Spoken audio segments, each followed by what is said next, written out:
I really wanted to slap that kid when he said, "I wish Halloween was over." Yeah, let me fill you in, Kyle. Carson's obsessed with Halloween. Dude, It's I know. kind of creepy. It's one of the biggest rifts that I see forthcoming in this relationship, as I cannot stand Halloween. So anyway, respect Halloween, son. Welcome, ladies and gentlemen. Welcome back to episode 2 of Straight to VHS, the Chris and Carson Show. I'm Carson Schneider, your podcast host. Hi, I'm Chris Kaiser, longtime guest here on the podcast. No, Chris, you're the co-host. Oh, I am? You're right there with me. That's why it's called the Chris and Carson Show, not like the Carson Show with Chris. You know, that's how we would denominate it. I just thought your first name was Chris. I was really confused. I thought it was kind of cool we had the same first name, but... Well, then who the hell would be Carson if my name was Chris and the Chris and Carson Show? Okay. Sorry about that.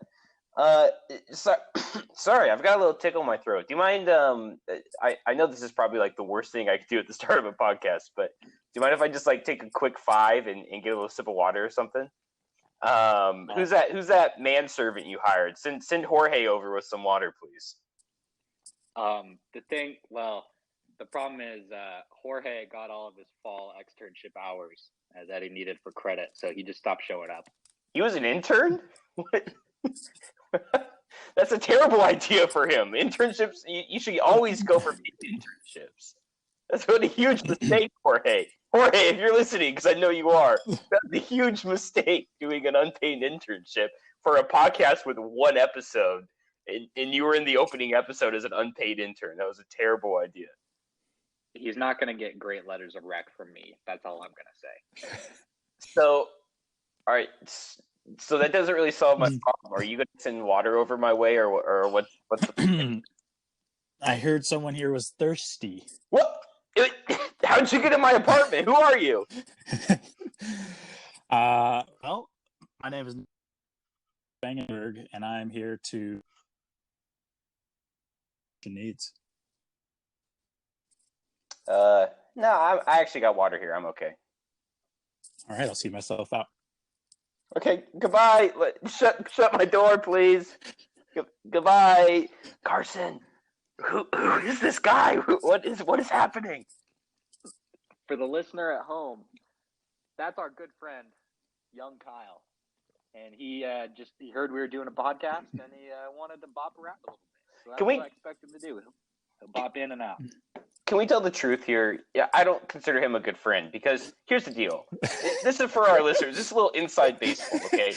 We play him our opening episode 0, huge hit. We got tons of fan mail about it. We play him opening episode 0, and 10 seconds in, he pauses and goes on a tirade for like 5 minutes about how awful the episode was. So I'm not really sure why you invited him. I know we lost Jorge. That was tough on everyone. But why would you invite the guy who ripped us to shreds 10 seconds into our inaugural podcast? Happy to be here.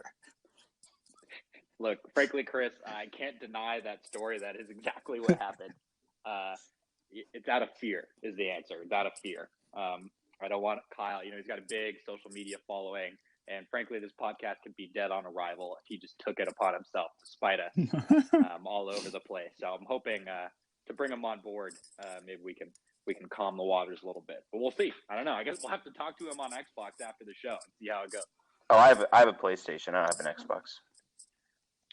So, ladies and gentlemen, this episode we are breaking down the new hit film that went straight to Netflix after a brief showing in theaters in the LA area. It's called Marriage Story. I saw that. 3 single guys over here ready to break down a show about marriage. That's right. Way to put our love lives on blast. But yes, we are. I'm ready. I don't know about Kyle. I won't speak for him, but I'm ready. Oh, I mean, the biggest show of the holiday season? Forget Star Wars. It's Marriage Story time, boys. Oh, sorry. I thought that was your segue into talking about Christmas Prince, but I guess Marriage Story is fine too. No worries. That is actually deeply sad that we are ignoring Christmas Prince, but we'll move on.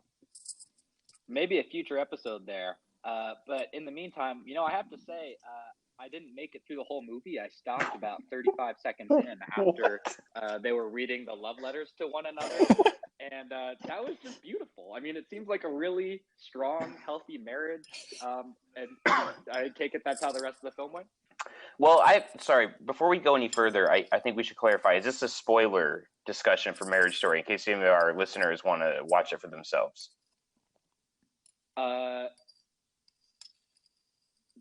I don't know. I mean, that's a great question. I mean, I'm not going to spoil the climax of the film. Well, you can't. But we are going to talk. You only watch 35 seconds. About the roles. Let's not pretend like you can spoil anything. You watch 35 seconds. I can spoil things. And here's what I say. The movie's been out for like 2 weeks. Get with it if you haven't seen it. So my quick hot take on Marriage Story is they totally misnamed it. It should have been Divorce Story. Whoa! There you go.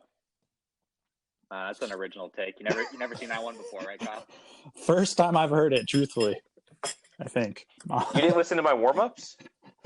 I actually didn't. Oh, okay. Come on, Kyle wasn't here for the pre-prep meetings. No. He was not definitely last second. Not I just walked in the door. I still don't even have a shirt on. I'm as unprepared as they come here. So, young Kyle, everybody.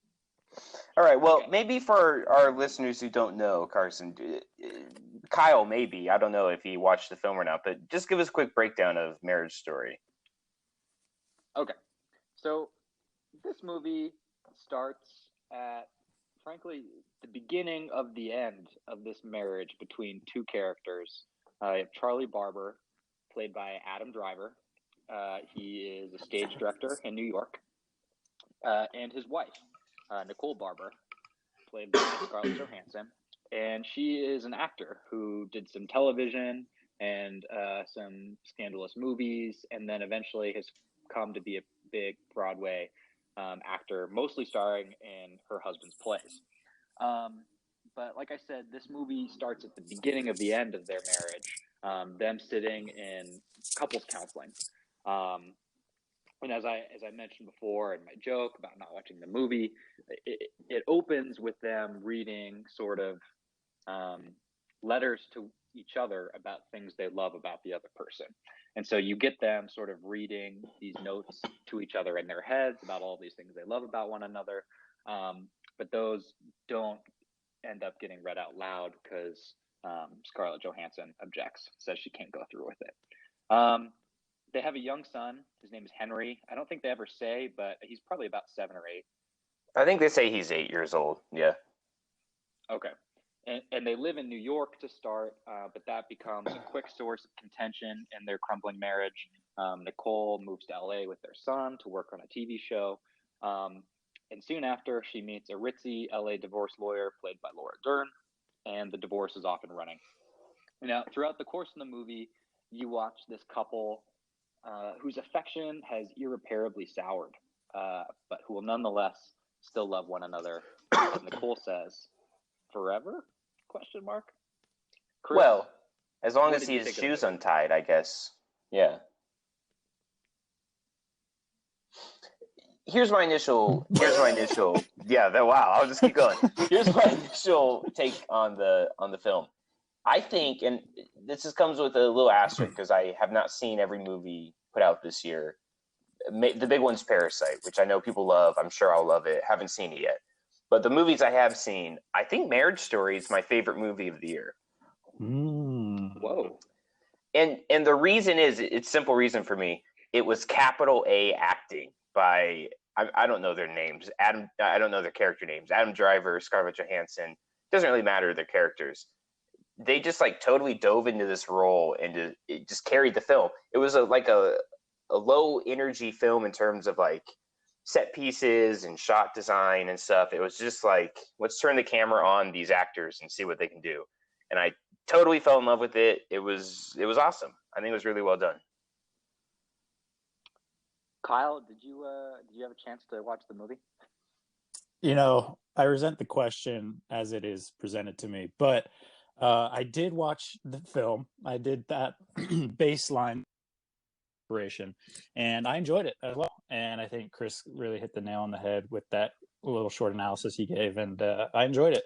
I think Adam Driver was incredible along with Scarlett Johansson. Just I'm not sure it's my favorite of the year that I saw, but I mean, it was really well done. And actually, Noah Baumbach, the director and writer of it, I would put his movie up against his partner Greta Gerwig's film Little Women, which we can shelve that for a later date. Yeah, let them fight. Let them fight at the Oscars. Maybe winner takes all. Match to death. Yeah, that just which movie was better? No, but it was really good, and I absolutely enjoyed it. And it was a little sad, but also, kind of sweet at the end. It certainly was sad. I teared up twice during the film. I am a bit of a sop, and there were moments. Frankly, like, had the whole film just been about their loving marriage as a young actor-director couple in New York, like, I'm interested in seeing that movie as well. Maybe we can get in the get a prequel. Straight to VHS. We want a prequel. Into the prequel. Girlfriend story. Boom. Yes. Someone get Noah on the phone ASAP. We got it. That already goes through another traumatic divorce. That's the only way we're getting a good sequel to this film. All right, Chris, you write up Girlfriend Story. Kyle, you write up the traumatic divorce one. We'll send those both along. But I do think, as Chris said about, just the level of acting performances in this film, I mean, it's sort of like a great basketball team where, like, good coaches don't overcoach. They just find a way to, like, get the ball into the hands of their best player and just see what they can do, at a certain level, particularly the professional level. You're just trying to, like, get people open shots and see if your star players can play. And in this movie, there were just lots of long tracking shots without any editing, with no cuts, of Scarlett Johansson walking around and walking back to the couch and sitting down on the couch and talking about her marriage, and practicing for conversations she's going to have with court investigators, and all these things that were, I think, really well done. They had opportunities to score, shall we say, and I think they did for the most part. Let's use this as a transition to talk about Adam Driver as the husband in this divorce movie. He has, I think, rightly been thrown into the 2019 Best Actor conversation in what is a loaded field. And I would love to get your guys' thoughts on where he fits into that equation, if you think he'll win, if he deserves to win. Before I ask, let me just give you a few other things to think about. You have Leonardo DiCaprio in Once Upon a Time in Hollywood. You could also make an argument for Brad Pitt as a Best Actor, also from that movie. You have Joaquin Phoenix in Joker, or as I think he's come to be known, Joaquin Phoenix. Adam Sandler in Uncut Gems, which I have not seen yet, so I can't comment on that. Adam Driver in this movie, and of course Adam Driver in Star Wars. Just kidding. But anything jumping out to you guys there? Where do you think Adam Driver fits into that conversation, and who do you think is the favorite? I think some of it depends on how the nominations shake out. You never know if people try to get cute with, like, best supporting actors or where they fit people in. I think he's got a good shot. I think he did really well in this movie. He had to kind of walk this tightrope of a sympathetic character while showing these. I think both him and Scarlett Johansson had to, like, portray someone trying to withhold their emotions. So it's like it was multiple levels. They were like playing a character who was trying to hide their true feelings, and those feelings bled out in different scenes. The most noticeable was the big argument, which was the climax. But I think he's got a good shot. It's interesting to me because it seems like more people watch this movie than normally would have seen it if it had gone out via traditional means in the theaters. Just with everyone. It seemed like there was huge buzz around this movie being out on Netflix, and I sort of don't know like how much of that is real or not, but from Netflix's own mouth, they say it was tons of eyeballs. It seemed like social media was live on it. So in terms of just like word of mouth excitement, I think a lot of people will be talking about him. And I think him being in Star Wars too, you made the joke about him being nominated for it, but having multiple movies in 1 year just puts your name further ahead in terms of people being aware of you and thinking about you when it comes time to vote. Yeah. Well, and I think to jump in there, I agree that, obviously the peak sort of buzz about this movie was nowhere near what Star Wars was in the reaction to Last Jedi. But I do think the length of the conversation was, Star Wars, I'm on Twitter all the time, and people I rarely see things about Star Wars now, and I'm still seeing people post articles and think pieces and all these things about Marriage Story. I think the length of time that this has been in the public discourse has certainly been longer than even, probably, the blockbuster movie of the year. Kyle, what do you think? Yeah, I think you both bring up really good points, and I can circle back around to whether or not I think he'll win Best Actor. But for now, I think Chris brought up a good point, and Carson, you're alluding to its social media presence. And I was wondering if you guys saw it, like all the memes. Like I know I saw the memes on Twitter and stuff about the argument that between them, the climax, as Chris was talking about, that scene and how it got memed, and kind of the meme culture in Netflix movies, and whether that drove eyeballs to drove people to watch it more than even not just if it were just a theatrical release, but even on Netflix. I know some movies just come and go on Netflix, but if it has that extra bump because of it gets made into a meme, or the clip of them also, like that whole clip, that whole scene was spread around too, and I'd actually watched that scene before I'd even seen the movie, and I think that provides kind of like that extra little bump. And I'm wondering if you guys had seen that, because I know I was going to watch it regardless. And even before it was chosen for this podcast, or even before you guys are graciously allowed me to be on this podcast. Yeah, right now, you're welcome. I bow down at the feet of the Chris and Carson Show, straight to VHS. Wait, what's the name of this? That's been a big talking point. We haven't decided the order. I lean towards straight to VHS : the Chris and Carson Show. But don't worry about it right now. That's like an episode 4 discussion to have. Okay. Oh my God, he is 10 times more gracious on the podcast than he is off the podcast. If our viewers could only hear him, trashing us when the mic's not on, man, you really. Well, I think Carson, you hit the nail on the head. Is like I'm 100 times more likely to like it if I am also a part of it. So, whether I have anything of value to add, just hearing my own voice, I love that. I'm not like Adam Driver in that regard. I feel like good. We all obviously saw the memes of the big climax scene of their argument when they were sitting down to try and work out the terms of their divorce without the lawyers.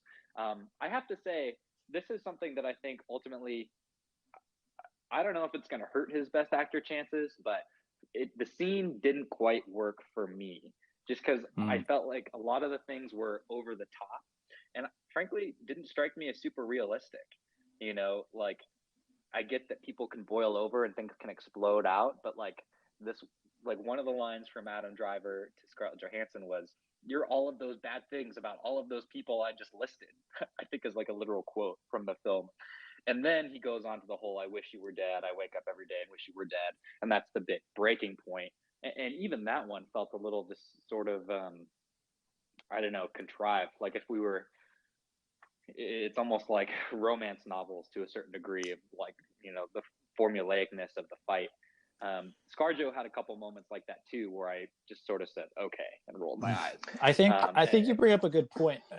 If you'll let me say one thing about that is, I watched the scene, and when I watched, I was like, I don't know if I like it either. Like, I kind of had the same reaction. I was like, I wonder if I'll like it when I actually watch the movie. And I found I actually did like it a little bit more, but I can kind of see the points you're making in that. But do you think that drove people watch that argument Did it drive them to it, or to drive them away from it? I mean, I think it any stuff like that drives it to it. And I think Netflix decided this is one of the movies they wanted to promote and advertise, like Bird Box a couple years ago or last year, whenever it was. But it's funny, Carson, you say that, because I had the total. Bird Box. I had never saw it. Maybe that'll be a future one we can do. But very fun. I had the total opposite reaction to that climax scene, and I think for me it works because they spent the whole movie building up to it, and I think a lesser movie would have had 4 or 5 like voice raised fights between the couple, and I think this movie, it works because it's so restrained going up to it, and they're trying to be cordial because there was obviously love there at one point, and they still have a son that binds them together, and it just, everything building on top of each other leads to that explosion. And I think it works because we see all those things leading up to it. It's not just out of the blue, where is this coming from? Sure, maybe some of the dialogue doesn't work necessarily. I don't necessarily agree with that, but I could see that thinking. But I think that Noah Baumbach did a good job showing us how Adam Driver's character and Scarlett Johansson's characters had driven themselves to that point. Either pressures of bringing the lawyers into things and just the time frame. There's a lot of time jumps in this movie, and the travel and all that kind of stuff. I think it really works as a climax. And I think it's neat that we're discussing and people are discussing a movie whose climax is a verbal argument in today's age of huge blockbuster tentpole films, CGI fight scenes, and we're discussing the climax of a movie being a guy falling to his knees crying and saying 2 lines that are like over the top anger. So I think it's kind of cool. I totally agree with you. It is an interesting contrast to sort of the niche of the day, and I also agree that the moment was totally earned. The emotion of it was raw and real, and the narrative of the film, over basically 2 hours, had built up to that, and really, it made sense. And I guess where we diverge is just on the straight dialogue. Like when I just read those lines on a script, I'm like, man, like, did a 17-year-old in a creative writing class write this after she just broke up with her, junior prom date? Like, I don't know. But that's why you're not in Hollywood, my friend. Fair enough. I'm here doing this stupid podcast. Yeah, right. How far you've fallen. Let's talk about Scarlett Johansson. Yes, please. Arguably, I'll throw it out there, arguably better than Adam Driver. And I love me some Adam Driver. No argument for me. I agree with you. She was the best thing in this movie by far. I thought she was incredible. Before we go deeper into the role, I do want to just take a step back. Chris, you mentioned the contrast between this movie and just like the big blockbusters of the day. But I mean, Scarlett Johansson epitomizes what has been the zeitgeist of the last decade with those Marvel movies and spy movies and femme fatale. I mean, that's been her whole world.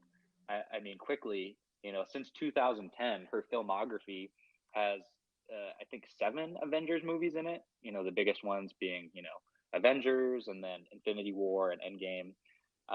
Besides that, she did another sort of spy movie called Lucy in 2014. A terrible movie. I just have to say, Lucy's a terrible movie. Right. It was awful. I don't want any viewer to get the impression that by mentioning Lucy on the podcast that we are in any way endorsing it. No, we're anti. This is an anti-Lucy podcast. We're putting our foot down.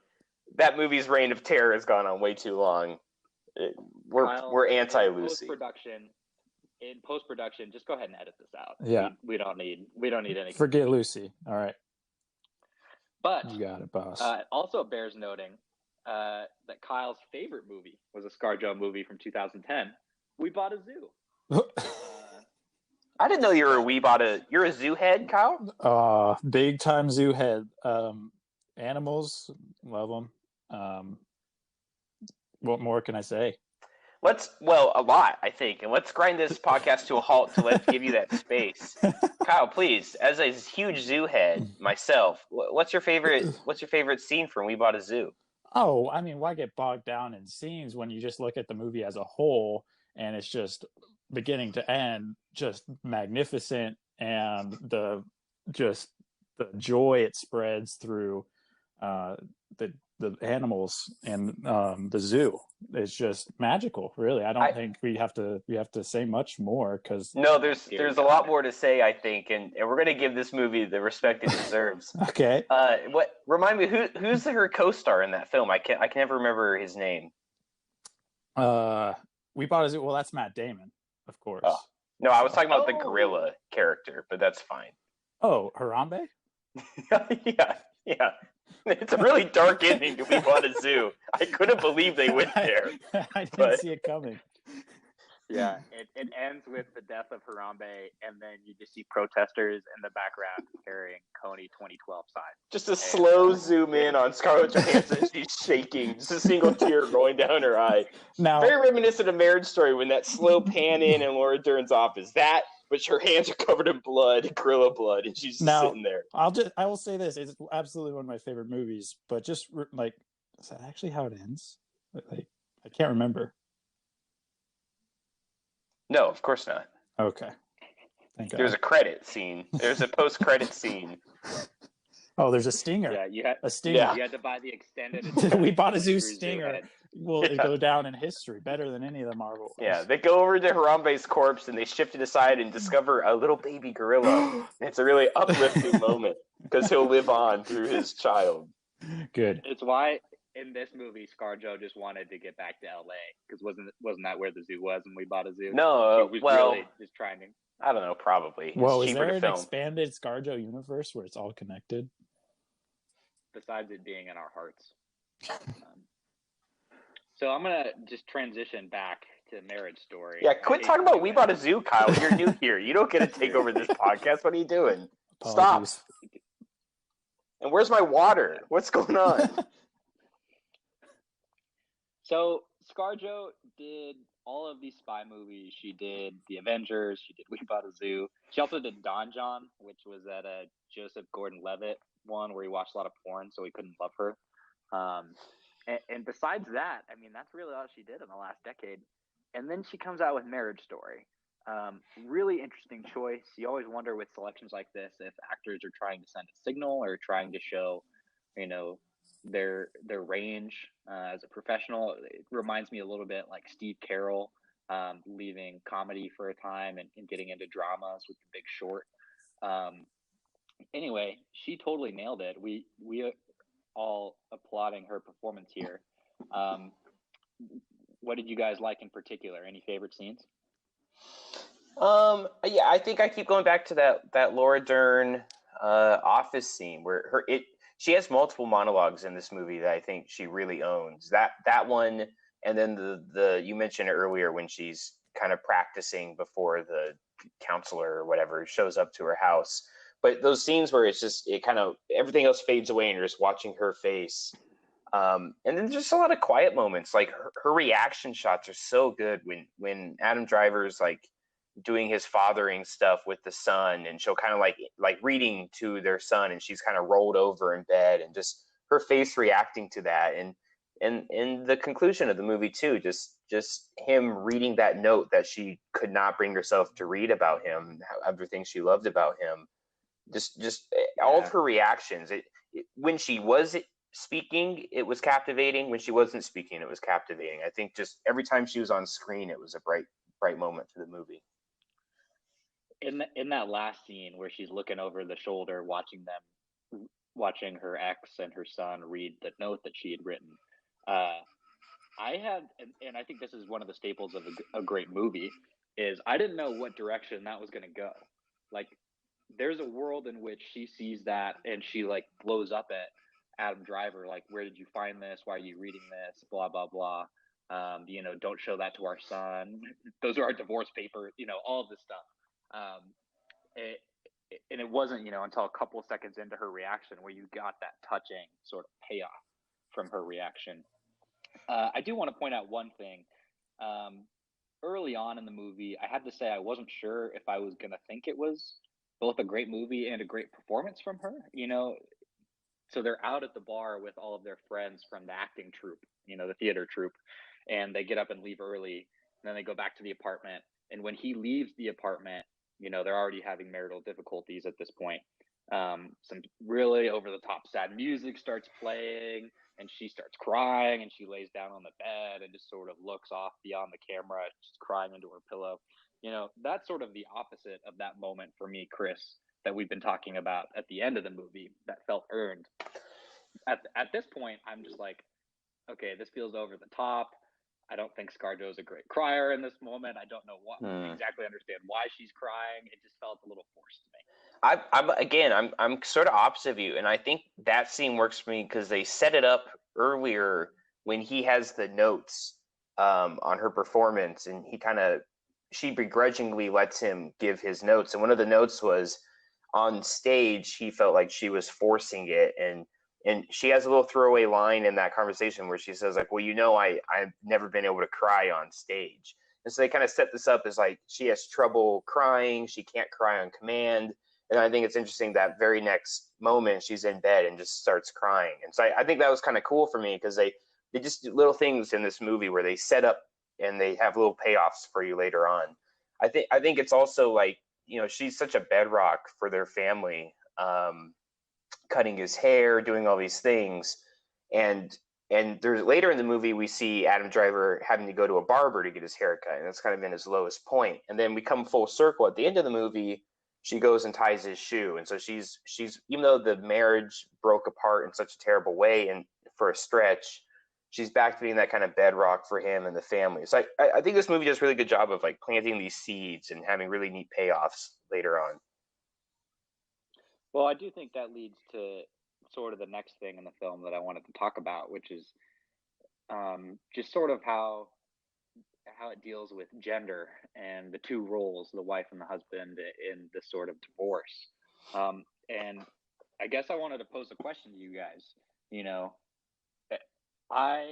Throughout the movie and at the end, I walked away from it feeling as if the two lead women in this film, both ScarJo's character and Laura Dern's character, the lawyer, were just total assholes.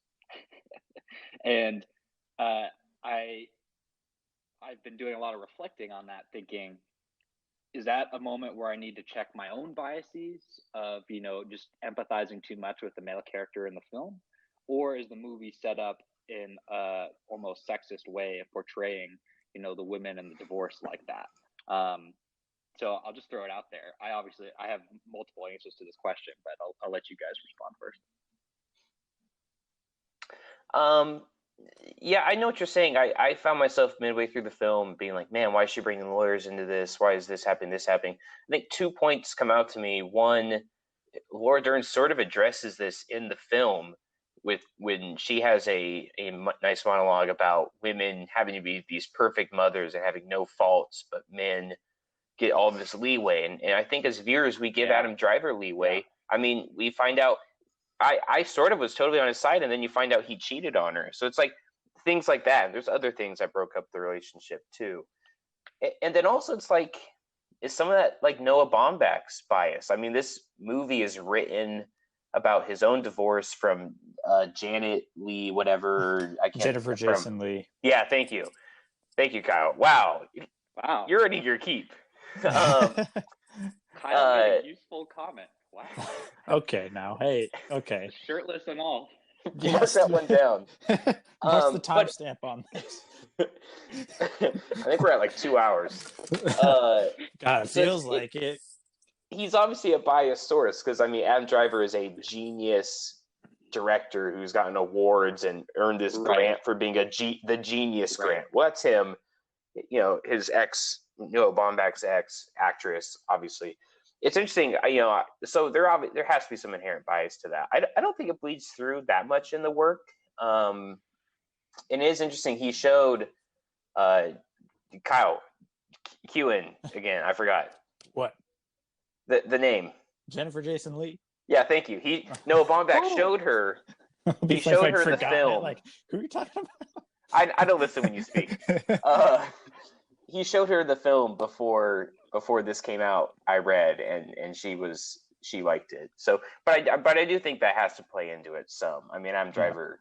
Well, and he's a child of divorce too, Noah Baumbach. So that's a lot of in his life has been kind of shaped by this type of kind of event. He's just a screwed up dude. What a weirdo. Noah, you freak.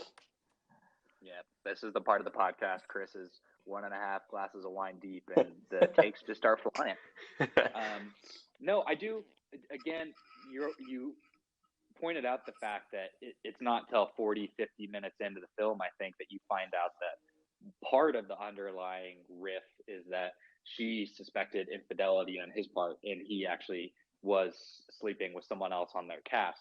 But that to me goes to the bias of the portrayal of the film, because that's hardly a part of this at all. I mean, if you just like made a list of bad things that the characters did to one another, and you were just staring at a blank page, you might look at, sleeping with someone that you work with, not your wife, as like the number one bad thing on the list. And like, that's hardly portrayed as bad at all. It's almost an afterthought. And I'm sure there is an artistic justification for that choice. But in the end, you are biased to forgive Adam Driver for that choice just because it's not focused on that much. And meanwhile, all of the flaws in Scarlett Johansson and how she's, sort of turning the kid against him and like, getting lawyers involved when they agreed that they weren't going to get lawyers involved. All of these little things become real knives to the viewer, and you go, why is she doing that? That's mean. And it sort of biases you against her. But I do agree, Chris, at the end of the day, this is sort of a man who got divorced, reflecting on his own experiences. It's not autobiographical in any way, but it's a vignette, if you will, for what he went through.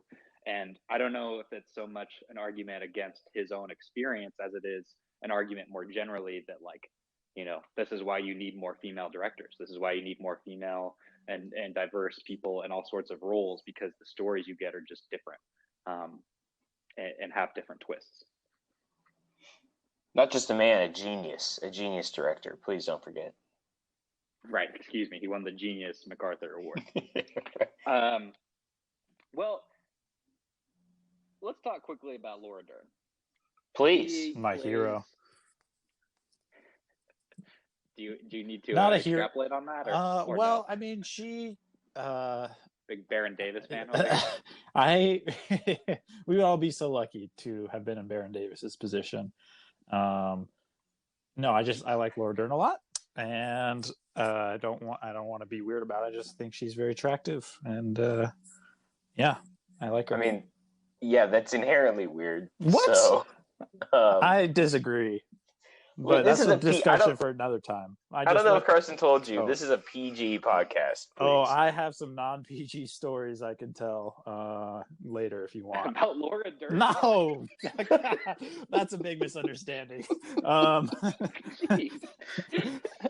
you allowed to talk about this on air? Yeah, I signed an NDA, actually. No.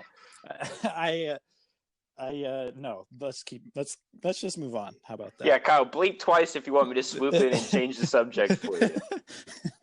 God, you could have done that 3 seconds ago. That was 2 blinks. Carson, this is the part where we say our favorite moment in the film. Go ahead. Not involving Laura Dern. Go ahead. Okay, well... I had a really great Laura Dern conversation, but I guess we'll have to table that. No! Bring back Laura Dern.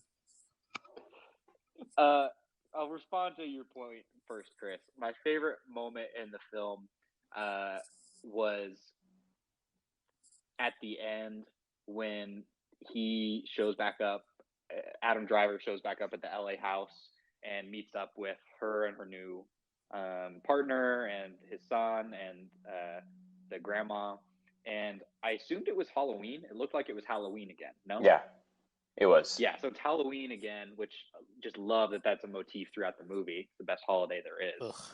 More on that later. But and they dress up in thematic costumes and go out together, and there's just music playing, and it was sort of like it was tough. It wasn't cheap or happy in a way that didn't feel thematically consistent with the rest of the film, but it was sort of uplifting and sort of soft, mellow sort of way, and I loved that it was Halloween.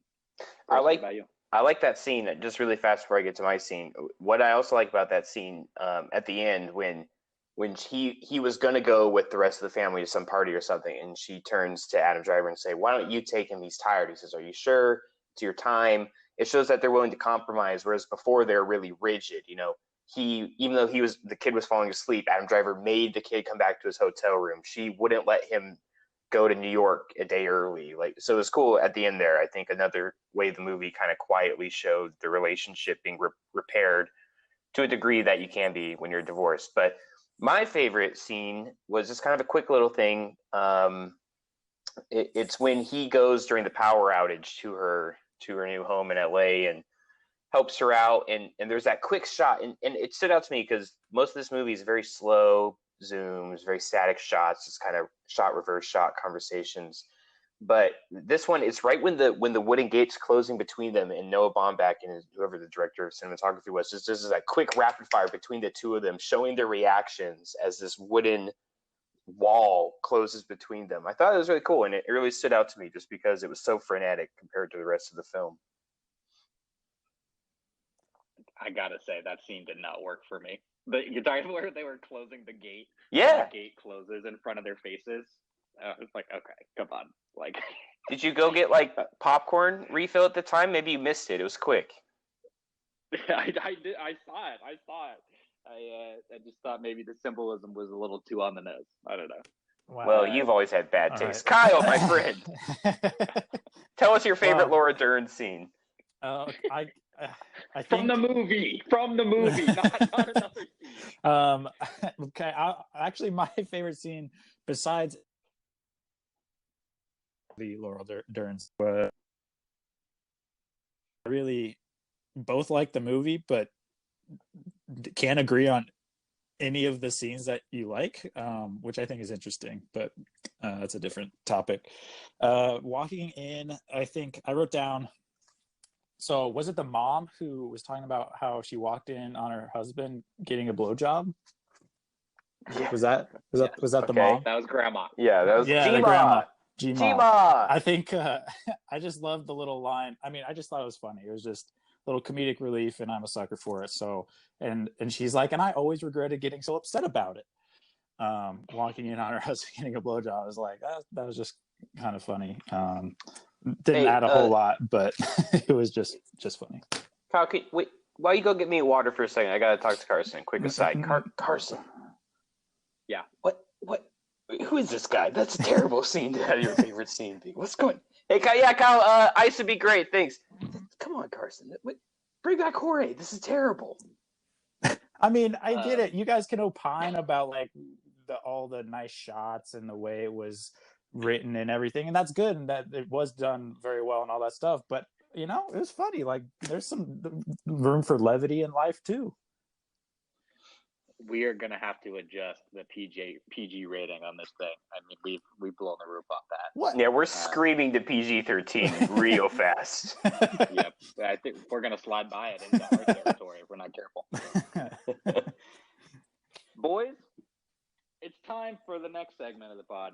Oh yay! It's called Notes Dump. Nose stuff. Wait. What? You gotta enunciate. What do you nose? No, notes. You're gonna do blow? What's going on? Nose clams. Nose candy. Bolivian podcast powder, baby. Let's go. All right. I didn't know this was kind of podcast, but I like we're leaning into this PG-13 rating right away. Chris, thank you. That's a good reminder. I do need to enunciate, although I was a little rattled because you keep fucking interrupting me. Whoa. I could say okay. That that's one. I think that's the one we get for PG-13. Right. Yeah, exactly. You got to keep a tally. That's one. I'm so sorry, MPA. I'm so sorry. So the segment is called Notes Dump. Can I suggest something really quick? Yeah. No, of course not. You're an intern. What are you talking about? You're right, Chris. All I was going to say is notes dump. Maybe it should just be note dump. I don't know.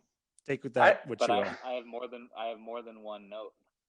I'm not a huge fan of dump in our Ooh, title. the more you say it, the worse it's kind of sounding. Note Here we dump. go, dumping some notes. Dump. How about I like it. How about I like like it, notebook? Notebook. Like it's time for the podcast. The notebook. We've We'll got call it the notes. notebook. I like that. I like the notebook. Kyle, you're overruled. Or what Also about giving note suggestions thing because- gets past us? Oh, ooh, are you bringing puns to this podcast? Yeah, Let's hear 3 more rapid fire notes puns right off the bat. You don't know anything about movies? Oh, We've give me more notes, please. okay. And notes are us. All right. Ooh, how about notes feratu? Thank you, Chris. Where were you 10 seconds ago? I was right here. I'm sitting in my apartment. What are you talking about? God damn it. All right. Oh, sorry. All right. Timestamp that one. All right, notebook, Carson. Tell us All what right, notebook is. Yeah. So I tend to watch movies with a notebook on my lap. I sit there and scribble some things down. Sometimes I draw a picture. Usually I'm just writing little notes or things I want to remember for later. Even before I did this podcast, I tended to do that. I was on a date a couple weeks ago, and this came up in conversation because I'm not smooth. And she made fun of me for it. And so I wasn't sure if I needed to end it right there because she teased me about it, or if I should just marry her since she didn't end it with me upon learning that fact. But if I can give my 2 cents, I think you probably shouldn't be taking notes during a date. That seems like a standoffish thing to do. So anyway, the notebook is where we share our random thoughts and tidbits on the film, just things that stuck out to us. I'll go first, since you guys didn't know this was coming up. You don't have to listen. You can just think of your own. Right off the bat, during the I love you lists, he describes Scarlett Johansson as being someone who's always brewing a cup of tea she doesn't drink. And God damn it, I fell in love. That was beautiful. I also have to say, I'll give you a second note before I let you guys jump in. I think this has got to be one of the most cliche, not plot lines in movies, but just like movements in society right now. The I need to move to LA to escape New York plot line. Like that's just like such a huge thing in the world right now. Like you can look at maps of like immigration within the United States right now, and the New York to LA hotline is hot. And so I did think at first I was sort of annoyed, but then I thought it was cool that like it was reflecting a cultural trend, you know, in the 21st century in this movie. You know, that's something that'll have resonance of this time period for years to come. Yeah, Hollywood only shoots in 3 places. They shoot in LA, they shoot in Vancouver, BC, and they shoot in Georgia. That's why every Avengers movie is set in Georgia, because it's cheap. Apparently, you've never seen A River Runs Through It, filmed in Montana. How about that? Was it filmed in Montana, or was it filmed in Georgia? No, I'm pretty sure it was filmed in Georgia. You're right. Okay. Do you have any notes? I do have. For notes for Atu, I've got one. Can I say it? Am I allowed to? Yeah, hop in. I sort of like, if you recall the courtroom scene when they're first there and Ray Liotta sprung on them like a lunatic and all that stuff. But they're in the court and we keep cutting back and forth between the 2 sides. And, you know, obviously tension, the revealing things is getting more heated. And then it's interesting because they just show them. We don't see anything else. And then I like when it pulls back and we see the whole courtroom filled with people. And it sort of like shows that their relationship's now being aired out, not just between them, but everyone's now seeing all these secrets and things they were going to do. You know, it went from, let's discuss this, the 2 of us in a small room, figure this out, to now they're lawyers. Now we're in a courtroom filled with random strangers. I just think that was a cool like pullback that they did to show that. Yeah, that was well done. I agree. Kyle, you got any notes? I do. I wrote down some stuff, and I like the little nice subtle like I take notes during movies, and I did it even before the podcast just to, you know, I like it. It builds your credibility, so we can trust you with the movies that you're watching and talking about. Let's see. Stop sucking down, up. Carson, you're the best. Love you, buddy.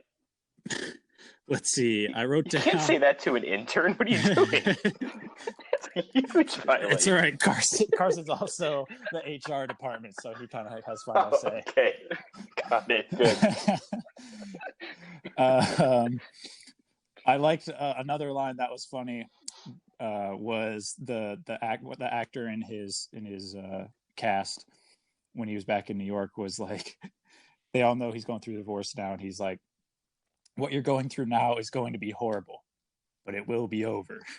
And it was just, it was trying to be supportive, but in a sense that it was not supportive at all. It's kind of That's what they showed during the start. Yeah, that's what they show at the start of every Transformers movie too. So it really resonated with me. You've seen that more times than you cared to admit. Yeah, right. Yeah, it's a Michael Bay staple. Who was that actor? He was a famous voice actor, no? Yes, and he was in The Princess Bride. His name is Anne Hathaway? Wallace Shawn. Oh, Kyle. Wait. Was I going to Princess Diary? I would get Princess Diaries and Princess Bride mixed up. Well, they are not the same. Sin. So yeah. I mean, basically the same. And he's he is the voice in Toy Story of Rex, your favorite green dinosaur in those movies. Rex, that's what it is. Yeah, yep. So that might be. I called him a voice actor. Yep. Wow. All right, that's a good note. All right. Great note. Put that in the notebook. Okay, my next one. What the hell was the babysitter doing when they walk back into the apartment and she's sitting on the couch with like her pants down? Yeah, that's right. I forgot about that. I mean, and then the first words out of her mouth is, "You're both so attractive." What? What? I think she was hinting at a little three-way action. She's been watching House of Cards. She saw, the Underwoods get down with the security guard, and just had some ideas. Yeah. Let's not bring up House of Cards. Come on, Carson. Yeah, that's a little. Is that not cool now? That show's blacklisted. Make a reference to the Cosby Show or something. Chris, any more notes? Yeah, I had one last note I wanted to make. I don't know who she was. I don't know her character name. I don't know her real name. She could have been a figment of my imagination, but I think my favorite character was that home visit lady. She was very soft-spoken. She had great deadpan reaction to stuff, and that was just a great extended scene of her just like shuffling around with her tap water. Mm-hmm. Mm-hmm. That was good. Nope. Being alive, I think it has to be said. Any Marriage Story discussion is not complete without Adam Driver's rendition of "Being Alive," being the song he sang in the club. It was just lovely, enjoyable, and sad. It was all really good. That was my favorite scene of his. It was all of those things, heartfelt and well sung, but not too well sung. And he keeps sitting down, but then standing back up to continue the song. Yeah, he's like beautiful. Yeah, Stephen Sondheim, by the way, is the artist. No one asked over here. All right. I gotta say a little bit of vulnerability here from me. I have this tick. So there's a lot of scenes in this movie where Adam Driver's driving around their son, Henry, and man, do these scenes get me triggered. He keeps looking back at his son, like while he's driving to talk to him, and I think they're gonna get in a car accident every single time. I've watched those scenes more through my hands than I do a horror movie. But spoilers, they did not get into an accident. So if anyone out there like me also has that anxiety, just know it's okay. I have a few more notes. I'm just gonna keep going. How many more notes do you have? We're on a time frame here. You can cut me off whenever. There's that one scene, when they start really doing things separately and making the kid do two. And I love, not only because I love Halloween, but also just because, it would have just been so overdone to do 2 Christmases or like 2 Thanksgivings or something like that. But to do just sort of like an off holiday that's like less of a deal to most people, and also show how it's a deal through this divorce and how it makes it tricky with their son, I thought was really cool to do 2 Halloweens. But also, I really wanted to slap that kid when he said, "I wish Halloween was over." Respect Halloween, son. No, Respect it. that kid, Oh, that Kyle. mood right there is me all the time. Yeah, let me fill you in, Kyle. Carson's obsessed with Halloween. Dude, It's I know. kind of creepy. It's one of the biggest rifts that I see forthcoming in this relationship, as I cannot stand Halloween. So anyway, I don't want to bring. Come on. I got another note, if you want, Carson. Ooh, another notes for Atu? Go for it. Yeah. So the reaction, which we talked about when he was reading her letter to the kid, and how they were both good, and you were like, even like ScarJo even wish she was silent and everything. Anyway, and it was really emotional, and I was like, could those letters have saved them at the beginning? And I thought, well, that wouldn't have been a very long movie if she had just decided to read it. So I think it was probably a smart artistic choice to not have her read that letter, because it ended up. But that's also, that could be life. Is like she didn't want to read it, and just little things like that, little butterfly effect, and here we are. But it could have turned out differently if he had heard that letter at the beginning.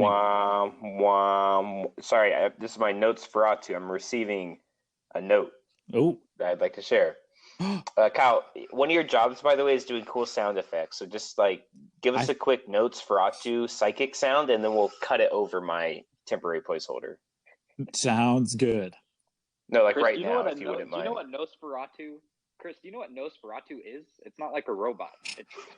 No, he's like a vampire. But I combined him with a psychic. Okay. Yeah. Okay. All right. Just get the vampire sound. I'll find that. Easy peasy. Okay. Thank you. Did you guys notice? This is sort of like the fence thing. It was just a quick little thing I liked. So Carson will probably hate it. But Kyle, I'm speaking to you now. Yes. Did you know? And our listeners, of course. First viewer reference. More. We gotta get. There's no way that was the first. Whenever there's no way that was the first. Jesus, Kyle, shows how much you've been paying attention. I made that joke like 4 times already. Wait, for real? What? Yes. I didn't hear you. Wow. I guess for the eagle-eyed viewers out there that have been, paying attention, you would have heard yourself. A real student of the podcast. Yeah. Straight to VHS : a Chris and Carson show. I'm really impressed.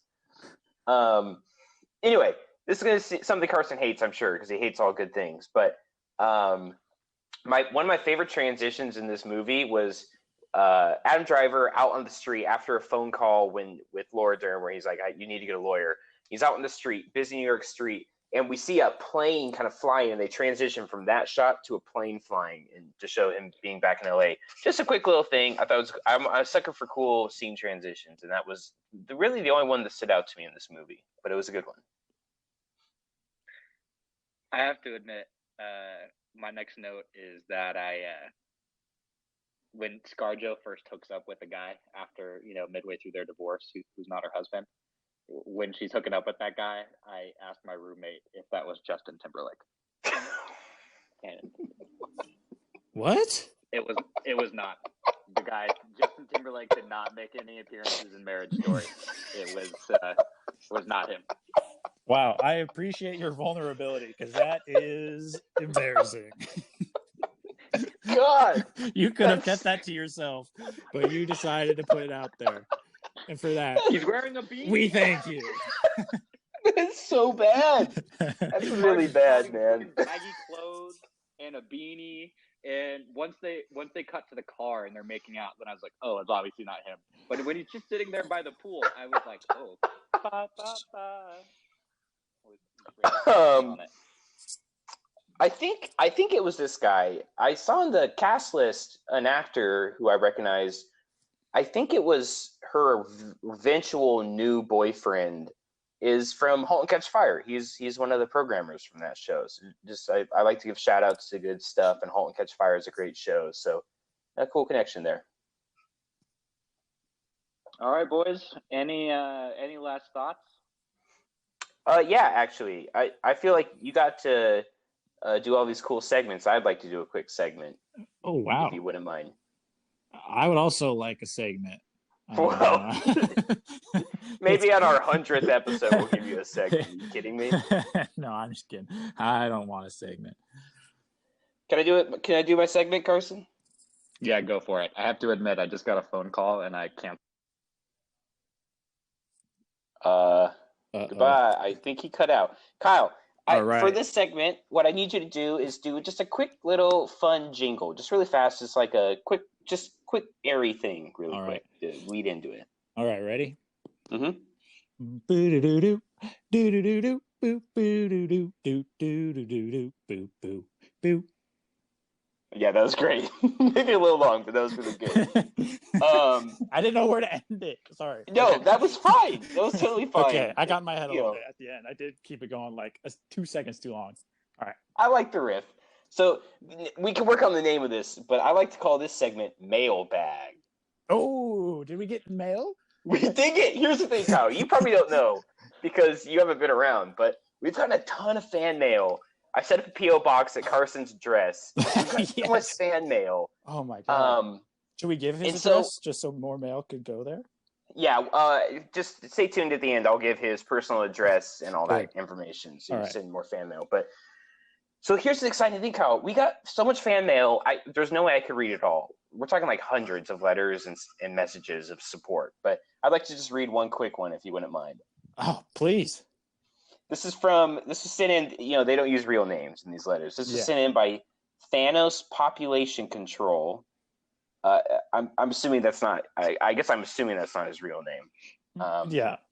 It says, Dear Straight to VHS. And I'd like to just make a note, Thanos Population Control. It's straight to VHS, the Chris and Carson Show. Please, a couple of the other writers messed that up. But Dear Straight to VHS, I'm really loving the show. Loved episode 0. I was laughing the whole time. Jorge is the best. I hope he gets more airtime in the future. Oh, no. And that's the end of Mailbag. Wow. Thanks to all of our listeners. I'll keep reading. I'll write a letter to Metro State and see if we can get him some more college credit and get him back. What if? Ooh, I have some mail. That's impossible. You have mail? Are you going through Carson's P.O. box? What's happening? No, it's mail that came to me. I thought that's a crime. No, it's you mail. Can't steal mail. It's my personal mail. So I thought that maybe we could just go through my personal mail. Yeah, fine, sure, why not? We're killing time. Go for it. I got a Christmas card from my family. One of my sisters and their newborn, and then another Christmas card from my other sister and their newborn, and that's my mailbag. So, do the outro jingle. Oh, wow!